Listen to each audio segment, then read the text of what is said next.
The speech last night by the head of ASIO saying there was a lot more spying going on here in Australia, though he didn't mention China by name, but it is China he means, PATERSON. Example I can reveal that a foreign intelligence service sent an agent to Australia. The agent lay dormant for many years, quietly building business and community links, all the while maintaining secret connection with their offshore handlers. The agent then started feeding his spy masters information about Australian dissidents, expatriate dissidents, which directly led to their harassment in Australia and harassment of their relatives overseas. Kimberley, how serious is this? Not just this one particular thing about aspiring, but the general concept that a lot more spying going on and harassment of dissidents here and their families back home in China. Well, the Director-General of ASIO doesn't give speeches very often, so this is a very important marker. He did also say that we are seeing levels of spying and foreign interference as we have not seen since the days of the Cold War. We are very lucky, Andrew, that we have such exceptional security agencies, and both sides of politics take their advice. And it's a bipartisan issue and a bipartisan approach to take the advice of our security agencies. This is a very serious matter. Remember, we have had some breaches recently of the Australian Parliament House's email system. ANU has been hacked. We need to be careful and we need to take the advice of our security agencies. Yeah, but I think you are part of a group that wants a little bit more than this. So are you, James. Both of you seem to be part of a bipartisan group of MPs who think we should challenge China more forcibly. There was even a lovely illustration of you, the four of you, including Andrew Hastie, of course, all bearing guns. Tim Wilson as well, Liberal MP. What's the story here? Well, I'll start, and James can he will say his own in his own words. But this is a group where we do reach across the chamber. We do discuss national security issues. It's not limited to just the four of us. The four of us were asked by the Times of London to give comment around Huawei's involvement in the British 5G network.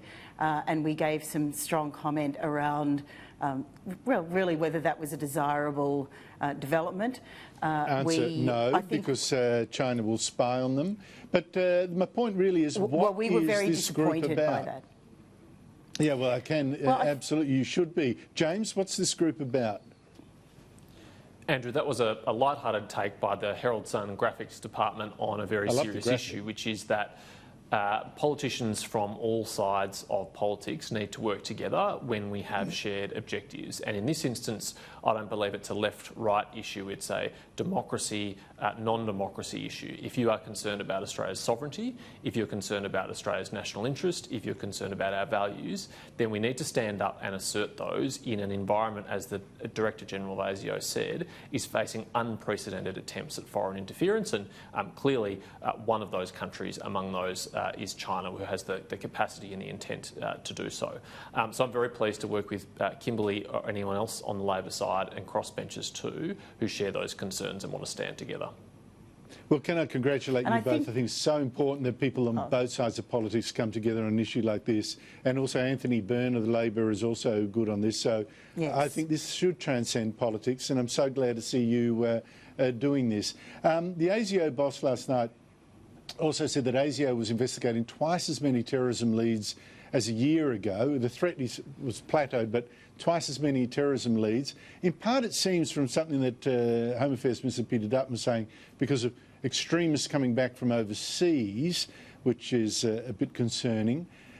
But while he said that the main threat still was Islamist terrorism, he did warn about the rise of right-wing racist groups as well and the terrorism threat from that.